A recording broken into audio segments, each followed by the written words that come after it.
Heading दीजिए गुलाम लो, गुलाम slow, और English में लिखिए, हिंदी में लिखिए गुलाम का नियम, गुलाम का नियम।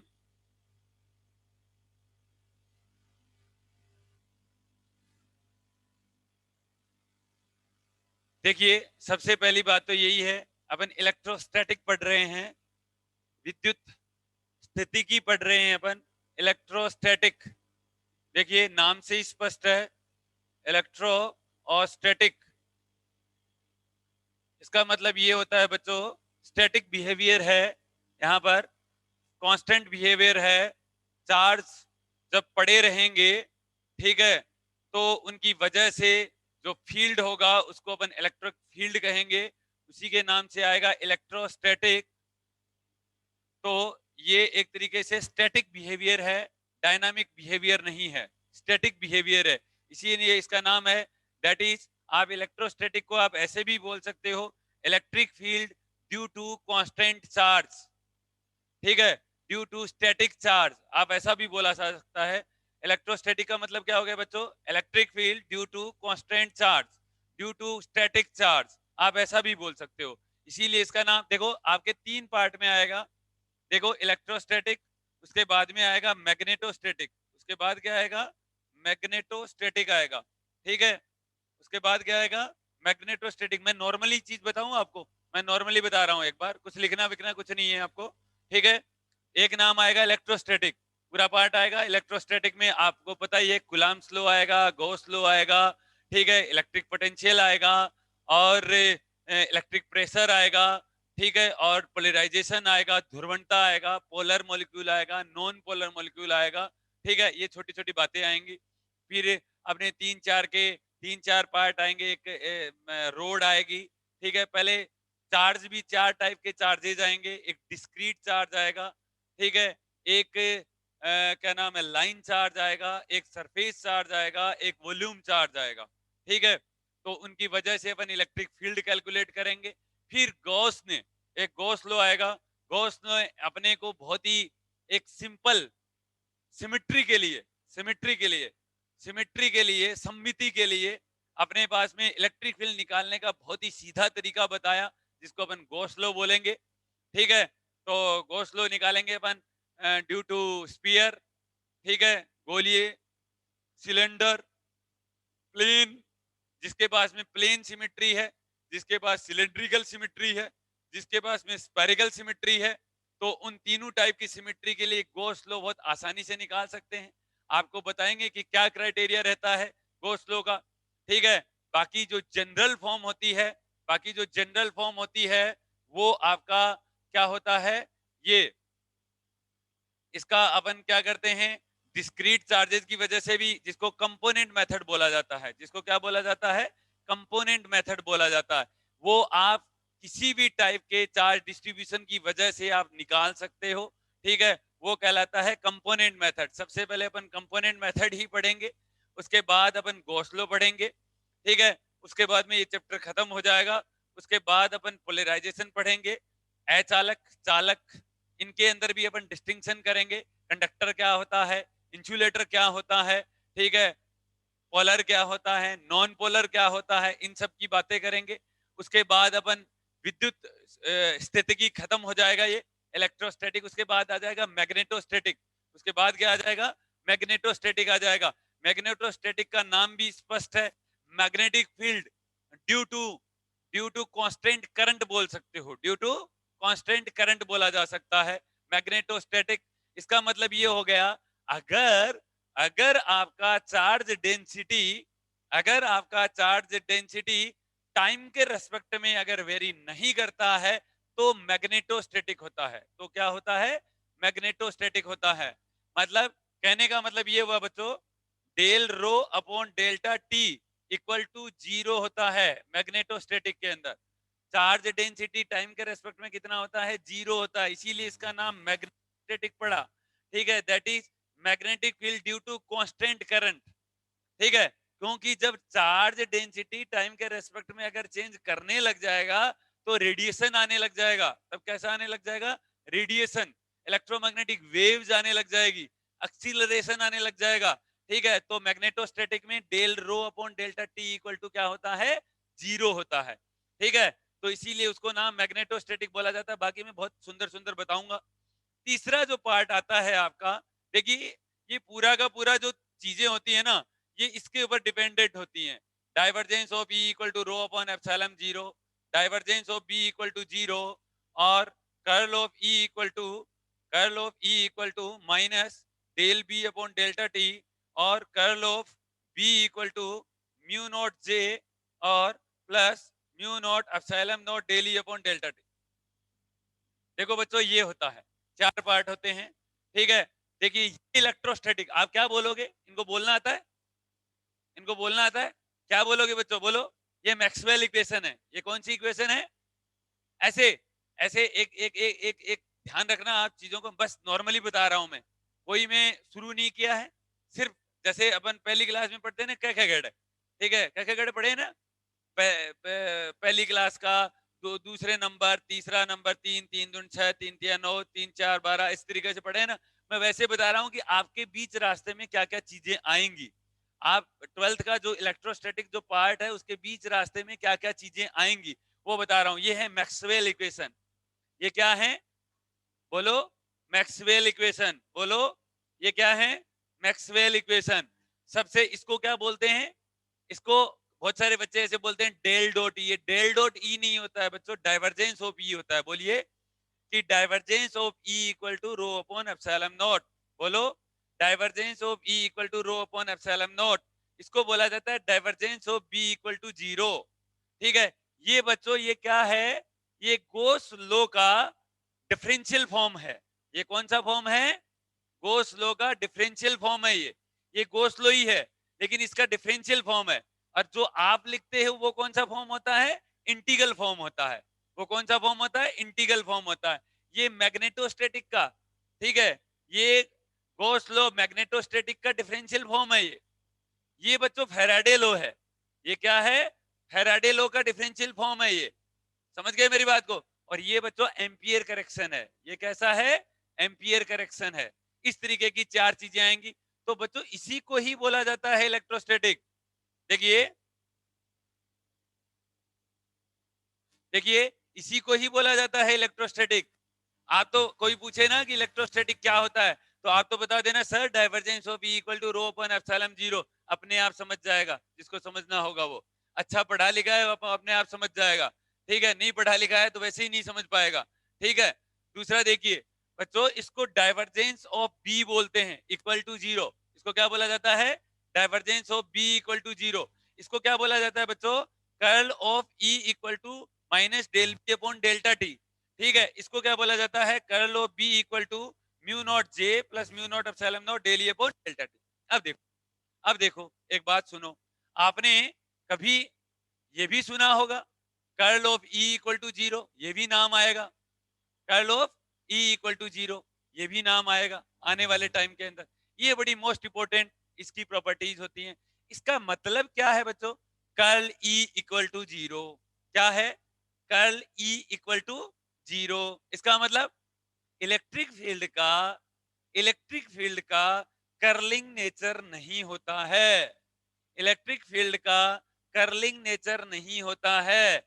इलेक्ट्रिक फील्ड का, रोमित, रोमित जी, सावधानी हटी और दुर्घटना घटी।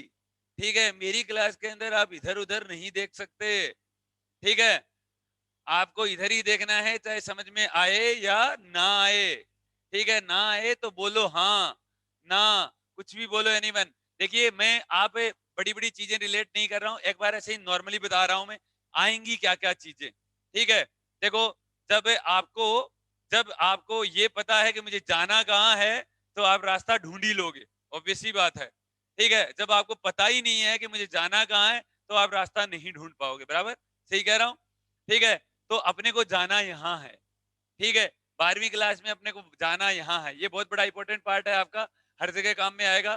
तो देखो, नाम से स्पष्ट है बच्चों। देखो, curl of E equal to 0, इसका मतलब इलेक्ट्रिक फील्ड का घूमना नहीं हो पाता है।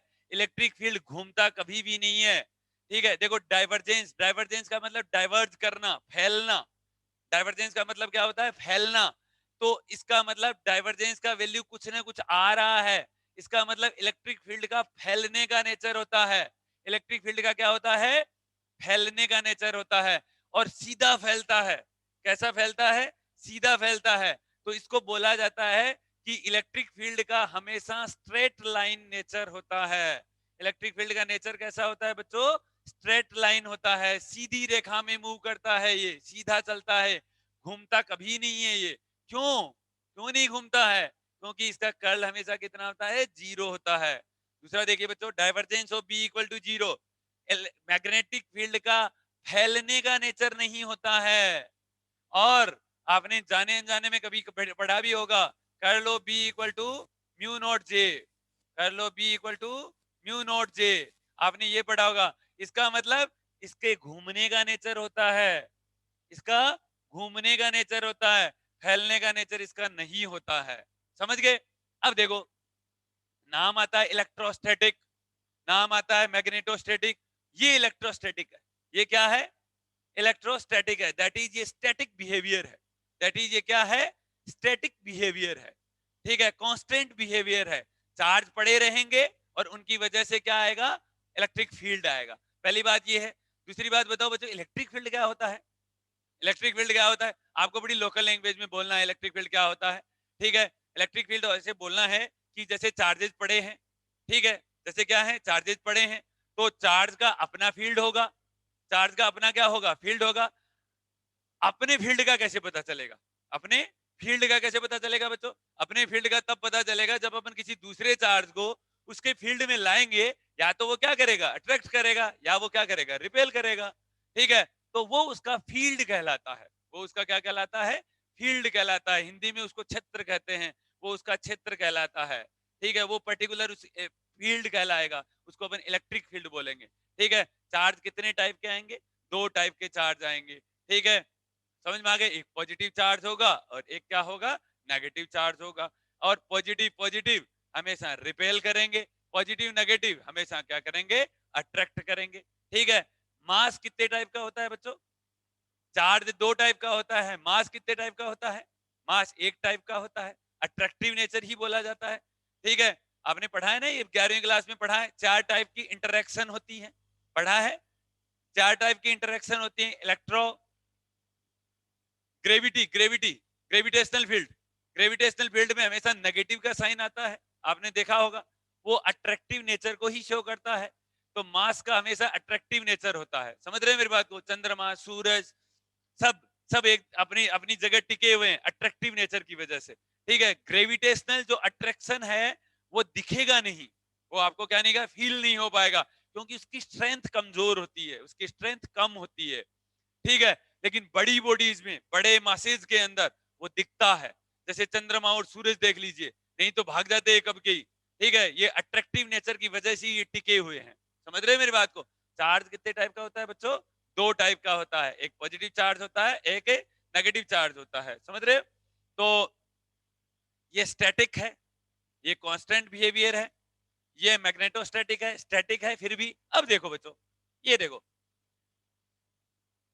बी का टी के रेस्पेक्ट में चेंज हो रहा है, इसका मतलब टाइम वेयरिंग बिहेवियर है। इसका मतलब मैग्नेटिक फील्ड, क्या बोलोगे इसको, इस इक्वेशन को क्या बोलोगे? आप कहना सर, इलेक्ट्रिक फील्ड होता है मैग्नेटिक फील्ड में टाइम के रेस्पेक्ट में चेंज होने से। क्या बोलोगे? मैग्नेटिक फील्ड में टाइम के रेस्पेक्ट में चेंज होने से इलेक्ट्रिक फील्ड होता है सर। ठीक है, उसी को ही फैराडे ने कहा था। ये बात किसने प्रूव की थी? फैराडे ने प्रूव की थी। पहले ऐसे माना जाता था, चार्जेस पड़े रहते हैं तो क्या होता है? इलेक्ट्रिक फील्ड होता है। चार्ज घूमना शुरू करते हैं, मैग्नेटोस्टैटिक होता है। ठीक है, तो क्या चार्ज एक्सिलरेट करने की वजह से भी कोई इलेक्ट्रिक फील्ड होता है क्या? ठीक है, हाँ होता है। ठीक है, तो curl of B equal to minus del B upon delta T, जिसको अपन फेराडे लॉ बोला जाता है, differential form of Faraday law बोला जाता है। ठीक है, ये देखिए बच्चों, curl of B equal to mu naught J, mu naught epsilon naught. देखिए ये देखिए ये देखिए, ठीक है, ये इलेक्ट्रिक फील्ड में टाइम के रेस्पेक्ट में चेंज होने की वजह से मैग्नेटोस्टैटिक होता है। क्या होता है? मैग्नेट। तो कितनी टाइप से इलेक्ट्रिक फील्ड होता है, कितनी टाइप से मैग्नेटिक फील्ड होता है? चार्ज पड़े रहते हैं तो इलेक्ट्रिक फील्ड होता है, चार्ज अगर घूमना शुरू करते हैं तो मैग्नेटिक फील्ड होता है, ठीक है। अगर इलेक्ट्रिक फील्ड टाइम के रेस्पेक्ट में चेंज करें तो भी मैग्नेटिक फील्ड होता है, और मैग्नेटिक फील्ड टाइम के रेस्पेक्ट में चेंज करें तो भी इलेक्ट्रिक फील्ड होता है। चारों टाइप के होते हैं, और इनको अपन क्या कहा जाता है, मैक्सवेल इक्वेशन कहा जाता है, ठीक है। अब देखो बच्चों, मैं ऐसे नाम सुना रहा हूं, आप घबराइए मत, ठीक है, कि इतना मैं वो फास्ट पढ़ाता हूं, धीरे धीरे प्यार से पढ़ाऊंगा, प्रेम से पढ़ाऊंगा, ठीक है। अगली बात ये है, नाम सुना रहा हूं, पहले अपन इधर पढ़ेंगे गॉस लॉ, ठीक है, सॉरी गुलाम्स लॉ। मैग्नेटोस्टैटिक में क्या पढ़ेंगे, बायो सावर्ट लॉ, बराबर, बायो सावर्ट लॉ। इधर पढ़ेंगे इलेक्ट्रिक फील्ड के अंदर गॉस लॉ, इधर क्या पढ़ेंगे, गॉस लॉ, और उसके अंदर अपन क्या पढ़ेंगे, उसके अपन क्या पढ़ेंगे, बायो सावर्ट लॉ, ठीक है। अरे बायो सावर्ट लॉ पढ़ेंगे ना, गुलाम्स लॉ, बायो सावर्ट लॉ, और इसके अंदर वहां पर अपन गॉस लॉ पढ़ेंगे, वहां एम्पियर्स लॉ, वहां पर क्या पढ़ेंगे, एम्पियर्स लॉ, समझ गए, वहां पर गॉस लॉ, वहां पर एम्पियर्स लॉ, यहां पर अपना कुलाम्स लॉ, वहां पर बायो सावर्ट लॉ, एक ही चीज है। ये कांस्टेंट चार्ज की वजह से आएगा, वो चार्ज के घूमने की वजह से आएगा, वो चार्ज के घूमने की वजह से आएगा। यहाँ चार्ज पड़े रहेंगे, वहां चार्ज घूमना शुरू कर देंगे, बराबर, डिफरेंस हो रहा है, ठीक है। उसके बाद यहां पर अपन बोलेंगे, जब दो चार्जेस पड़े रहेंगे, या तो वो क्या करेंगे, अगर सेम प्रकृति के हैं तो अट्रैक्ट करेंगे, ठीक है, सॉरी रिपेल करेंगे, अदरवाइज वो अट्रैक्ट करेंगे, ठीक है। और वहां पर अपन करंट की बात करेंगे, वहां पर, यहाँ चार्जेस की बात करेंगे, वहां पर करंट की बात करेंगे, ठीक है। यहाँ पर किसकी बात करेंगे, चार्ज की बात करेंगे, वहां पर करंट की, क्योंकि चार्जेस में जब चेंज आएगा तो करंट आएगी, आई बराबर D Q upon D T, ठीक है, तो करंट आएगा, ठीक है, वहां पर करंट आ जाएगा। अपन ऐसे कहेंगे कि अगर एक पॉजिटिव चार्ज और एक नेगेटिव चार्ज को अगर पास में बहुत ही कम दूरी पर रखें तो क्या बन जाएगा, तुम बोल दोगे डायपोल बन जाएगा, तुम क्या बोल दोगे, डायपोल बन जाएगा, ठीक है। समझ में आ गए, तो इलेक्ट्रिक चार्जेस की वजह से जो डायपोल आएंगे उनको इलेक्ट्रिक डायपोल बोल देंगे, और मैग्नेटिक की वजह से आएगा मैग्नेटिक डायपोल बोल देंगे। समझ में आया इतनी बात, तो बिल्कुल कॉपी है, इलेक्ट्रोस्टैटिक और मैग्नेटोस्टैटिक बिल्कुल कॉपी है ये, ठीक है। बाकी अपन सुंदर सुंदर सवाल करते जाएंगे, ठीक है। तो इस तरीके की अपन चीजें पढ़ेंगे, इस तरीके की अपन बातें करेंगे, अपन कैसा भी आप सवाल बोल सकते हो, बहुत ही इंटरेस्टिंग पढ़ाऊंगा। और इस चीज का तो देखो, इलेक्ट्रोस्टैटिक मैग्नेटोस्टैटिक, इनका तो देखो मैं बादशाह हूँ, ठीक है, आप पूछ सकते हो मुझे, ठीक है, कोई भी सवाल। हाँ, अगर कोई बच्चा रिलेट ना कर पाए, कोई बच्चा रिलेट नहीं कर पाए चीजों को, तो मुझसे जरूर पूछिए आप, सर मैं रिलेट नहीं कर पाया। बाकी हिंदी मीडियम और इंग्लिश मीडियम से मत घबराइए, मैं चूरू डिस्ट्रिक्ट से हूँ, ठीक है।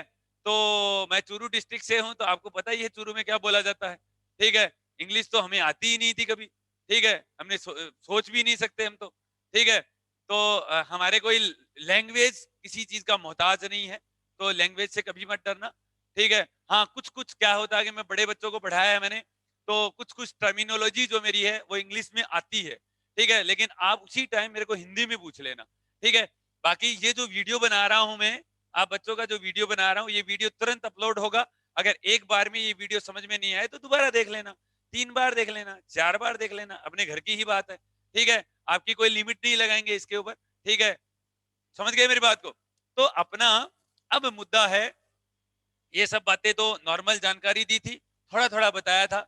12वीं क्लास में अपने क्या क्या क्या टॉपिक्स हैं, 12वीं क्लास में अपने क्या क्या टॉपिक हैं, एक तो यही है सबसे बड़ा टॉपिक, तो इलेक्ट्रोस्टैटिक एक बुक है, ठीक है, बड़ी इसका इंपॉर्टेंट रोल रहता है, हर जगह रहता है, बहुत अच्छे सवाल आते हैं इसके अंदर, एटलीस्ट आधा आधा पार्ट तो यही कवर करता है, ठीक है।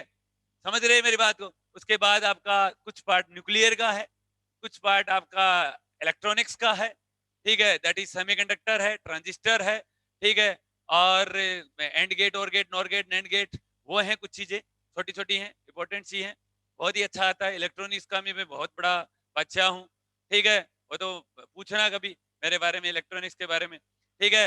बाकी आपका सिंपल रेजिस्टेंस रेजिस्टेंस वाला पार्ट आएगा, ठीक है।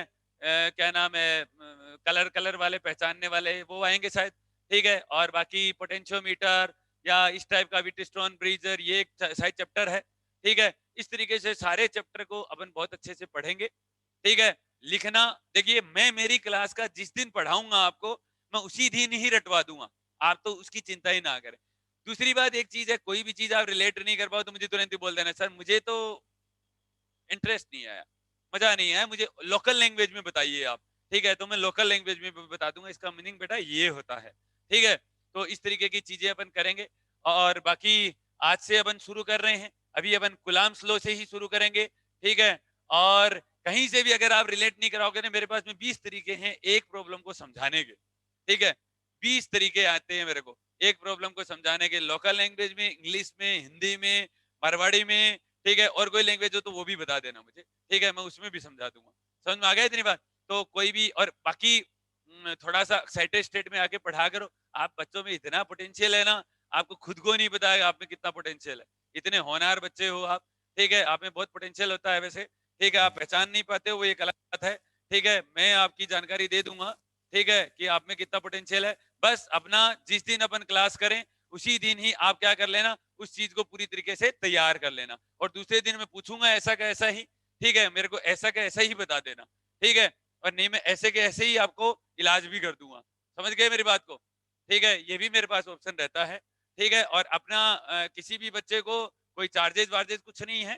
ठीक है, और कहीं किसी बच्चे को अगर जुड़ना नहीं है तो मेरे को बता देना, बार बार आप मेरे नंबर के ऊपर व्हाट्सअप करते रहना, 8385049481 के ऊपर। कोई भी अगर आपको जानकारी चाहिए हमसे रिलेटेड, ठीक है, वो बता देना। सारे वीडियो मैं बनाता चला जाता हूँ। ऐसा नहीं है कि पहले कोई रिकॉर्डेड वीडियो है आप उनको जरूरी है को देखो, उनको मत देखो, मेरे को देखिए। ठीक है, नोट्स में सुंदर लिखाऊंगा, प्लस इसके अंदर सारा पार्ट आएगा। मैं डिस्टिंक्शन नहीं करूंगा इसके अंदर कि मैं थ्योरी करवा रहा हूँ, मैं न्यूमेरिकल करवा रहा हूँ। ठीक है, मैं स्पेशली उन बच्चों के लिए करवाऊंगा जो मेडिकल की तैयारी कर रहे हैं, या जो क्या नाम है आईटी से आप इंजीनियरिंग करना चाहते हो, उन बच्चों के लिए मैं स्पेशली फोकस करूंगा और उनका मैं बहुत अच्छा ध्यान भी रखता हूँ। ठीक है, और बाकी अगर आप इन सब चीजों की तैयारी करोगे, रितिका रजौरिया, पूजा यादव, आप वीडियो ऑन करें भाई अपना, मैं वीडियो ऑन करे के बिना नहीं पढ़ाता हूँ। ठीक है, तो यहाँ पर क्यों आई है पूजा यादव? हाँ, देखिए, सुनिए मेरी बात। बाकी ये अमन भाई वीडियो ऑन कर, विपुल कुमार वीडियो ऑन कर। देखिए, लिखा बाद में दूंगा आपको मैं। मेरा टॉपिक है कुलाम्स लॉ। ठीक है, बाकी पहले कुलाम्स लॉ को पढ़ा देता हूं, उसके बाद में कल डिस्कस करेंगे चार्ज क्या होता है। ठीक है, समझ गए? कल डिस्कस करेंगे चार्ज क्या होता है, कितने टाइप का चार्ज होता है। ठीक है, और क्या क्या प्रोसेस होता है उनका। ठीक है, अट्रैक्शन कैसे होता है, चार्जिंग कैसे होता है, डिस्चार्जिंग कैसे होता है, ये कल डिस्कस करेंगे। पहले छोटी सी सिंपल सी बात पढ़ लेते हैं, कुलाम्स लॉ क्या होता है। तो कुलाम्स लॉ के अंदर अगर ये कोई चार्ज Q1 है, ये चार्ज Q1 है, और ये अगर चार्ज Q2 है, एनीवन, इनके बीच की डिस्टेंस अगर R है, तो फोर्स जो होगा वो प्रोपोर्शनल टू Q1 और Q2 के होगा। ये पहली बात है। फोर्स जो होगा दो चार्ज के मल्टीप्लीकेशन के बराबर होगा। दूसरी बात, बीच की दूरी के इनवर्सली प्रोपोर्शनल होगा, जिसको इनवर्स स्क्वायर लॉ बोला जाता है। जिसको क्या बोला जाता है? इनवर्स स्क्वायर लॉ बोला जाता है। और इन चीजों के अंदर जादू है बच्चों। ठीक है, दैट इज, ये देखो, F is a function of R equal to plus minus, ये अगर मैं यहाँ पर इस छोटी सी बात बता रहा हूं, इस टाइप के आएंगे ये। ठीक है, प्लस ये ओनली आर पे डिपेंड करेंगे। ये ओनली किसके ऊपर डिपेंड करेंगे? आर पे डिपेंड करेंगे, दूरी के ऊपर डिपेंड करते हैं। और जो फोर्सेस दूरी के ऊपर डिपेंड करते हैं, डिस्टेंस के ऊपर डिपेंड करते हैं, ओनली डिस्टेंस के ऊपर डिपेंड करते हैं, उनको अपन सेंट्रल फोर्स बोलते हैं। उनको अपन क्या बोला जाता है? सेंट्रल फोर्स बोला जाता है। और सेंट्रल फोर्स बोलने के कारण इनका जो कर्ल होता है ना, वो हमेशा क्या होता है? जीरो होता है। इनका कर्ल क्या होता है? जीरो होता है। इस तरीके की बातें करेंगे अपन आगे आने वाले टाइम के अंदर। ठीक है, तो इसको इनवर्स स्क्वायर लॉ फोर्स बोला जाता है। F is a function of proportional to R square. समझ गए मेरी बात को?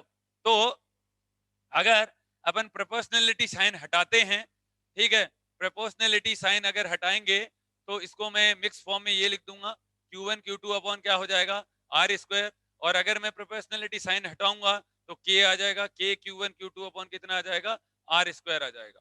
ठीक है, समझ गए? ये मैग्नीट्यूड फॉर्म है। ये इसकी क्या है बच्चों? मैग्नीट्यूड फॉर्म होता है। ठीक है, तो इसकी जो वेक्टर फॉर्म आ जाएगी, वेक्टर फॉर्म ये हो जाएगी, देखिए vector form F vector equal to K Q1 Q2 upon R square और प्लस माइनस आर कैप हो जाएगा, प्लस माइनस आर कैप। क्योंकि प्लस माइनस आर कैप क्यों लिखा मैंने, क्योंकि दो टाइप के चार्जेज आएंगे, एक पॉजिटिव चार्ज भी आएंगे और एक क्या आएंगे, नेगेटिव चार्ज। चार्ज दो टाइप के होते हैं, तो दो ही टाइप का क्या हो जाएगा, फोर्स हो जाएगा। नेगेटिव साइन आता है तो अट्रैक्टिव हो जाएगा, पॉजिटिव साइन आता है तो रिपल्सिव हो जाएगा।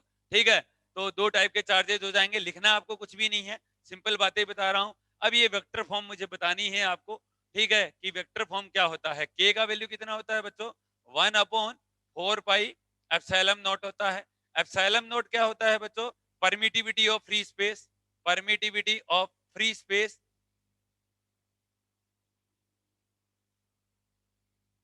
Permittivity of free space, permittivity of free space. ठीक है, अब अगर आपको 11वीं क्लास आप पढ़ के आए हो बच्चों, अगर यहाँ पर के की डायमेंशन भी पूछ सकता है आपको, ठीक है, या एप्सिलॉन नॉट की डायमेंशन भी पूछ सकता है। ठीक है, तो एप्सिलॉन नॉट की डायमेंशन आप ऐसे लिख सकते हो, देखो F equal to 1/4 pi epsilon naught और Q1 Q2 और अपॉन आर स्क्वायर ये। ठीक है, तो बच्चों एप्सिलॉन नॉट इक्वल टू कितना हो जाएगा, एप्सिलॉन नॉट हो जाएगा Q1 Q2 upon F into R square. ये ओनली वेरिएबल क्वांटिटी लिख दीजिए, ओनली क्या रख दीजिए, वेरिएबल क्वांटिटी लिख दीजिए, बस समझ गए मेरी बात को, यहाँ पर लिख दिया। ठीक है, तो मैं आगे थोड़ा सा करता हूं, रुकिए आप एक बार, देखिए यहां पर आगे तो देखो बच्चों, ये हो जाएगा एप्सिलॉन नॉट इक्वल टू, इसको कूलम स्क्वायर बोल दूं, coulomb square divided by newton into metre square, newton into metre square लिख सकता हूं ऐसा। ठीक है, तो ये यूनिट ऑफ एप्सिलॉन नॉट हो गया। बाकी अपन फ्री स्पेस के अंदर, मीडियम के अंदर, ठीक है, इस तरीके की अपन बातें करेंगे। दैट इज, इसको क्या बोला जाता है बच्चों, रिलेटिव परमिटिविटी बोला जाता है। इसको क्या बोला जाता है, रिलेटिव परमिटिविटी। ठीक है, एप्सिलॉन आर को क्या बोला जाता है, रिलेटिव परमिटिविटी। इसको क्या बोला जाता है, परमिटिविटी ऑफ मीडियम, माध्यम की विद्युतशीलता। ये क्या होता है, वैक्यूम की विद्युतशीलता। ठीक है, समझ गए मेरी बात को, इतनी सब चीजें। तो आपका कूलाम स्लो क्या हो गया, ये यहां तक। अब एक बात बता सकते हो मेरे को, ये वेक्टर क्वांटिटी है या स्केलर क्वांटिटी है या कुछ और है। ठीक है, इस तरीके की मैं बातें करूंगा आने वाले टाइम के अंदर, अभी कुछ नहीं पूछूंगा आप लोगों से मैं। ठीक है, अपन बहुत सारे डिस्कस करेंगे। आप 12th क्लास के बच्चे हो, ठीक है, तो आपको कमेंट लिखना आता है, कमेंट लिखना आता है बच्चों, मैसेज, ठीक है, लिखना आता है ना। तो मैं आपसे पूछता हूं, आप मुझे ये बताइए कि सारे बच्चे कमेंट करेंगे, एक सेकंड के अंदर कमेंट करेंगे, ठीक है, कि मुझे बताइए कि प्रेशर स्केलर क्वांटिटी है कि वेक्टर क्वांटिटी है। ठीक है, आपको सिर्फ दो ही लिखना है, या तो स्केलर या वेक्टर। ठीक है, बताइए, जल्दी कीजिए कमेंट, प्रेशर स्केलर क्वांटिटी है या वेक्टर, जल्दी बच्चों, हर कोई बच्चा कमेंट करेगा। उदिता मेहता, वेक्टर क्वांटिटी, आगे बोलो जल्दी जल्दी। विपुल कुमार, वेक्टर, आगे बोलो बच्चों। Neeraj, vector. Nidhi, vector. Dilkhush, vector. Harshita, scalar. Redmi, vector vector. Romit Yadav, vector, ठीक है। Govind Singh Rathore, vector. Hope Manyu, vector. Aman, vector. सबका आंसर गलत है, एक हर्षिता का सही है, स्केलर क्वांटिटी होती है प्रेशर। ठीक है, सबका गलत है बाकी का। दूसरा सवाल मेरा ये है कि स्ट्रेस, प्रतिबल, हिंदी में प्रतिबल बोलते हैं, ठीक है, स्केलर क्वांटिटी होती है या वेक्टर क्वांटिटी होती है, जल्दी बताइए फास्ट, मुझे आंसर दीजिए, कुछ भी दीजिए एनीवन, डरिए मत।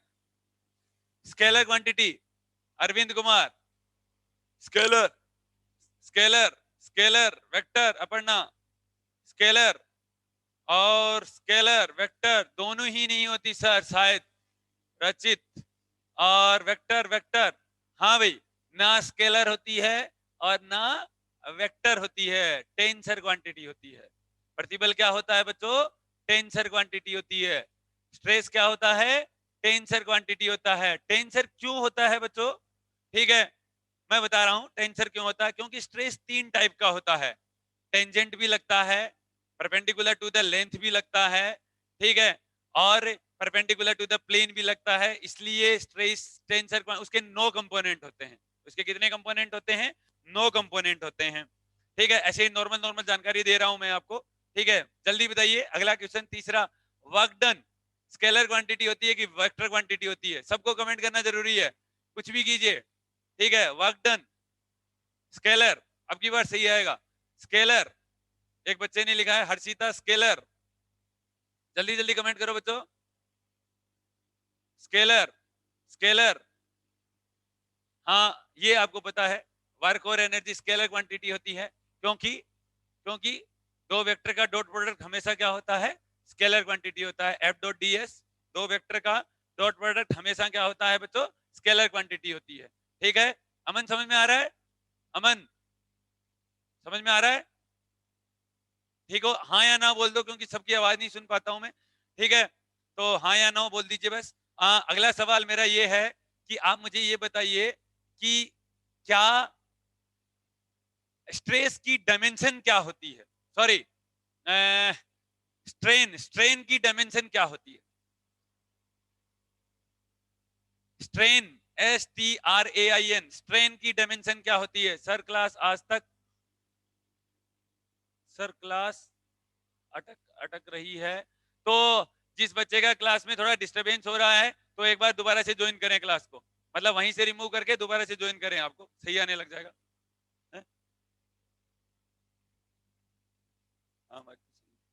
हाँ, डायमेंशन लेस क्वांटिटी, शाबाश।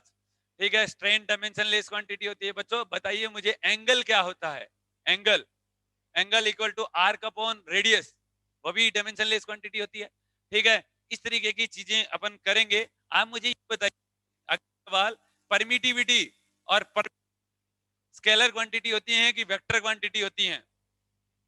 चलो छोड़िए, ये परमिटिविटी और उसके बारे में तो नहीं पता होगा आपको।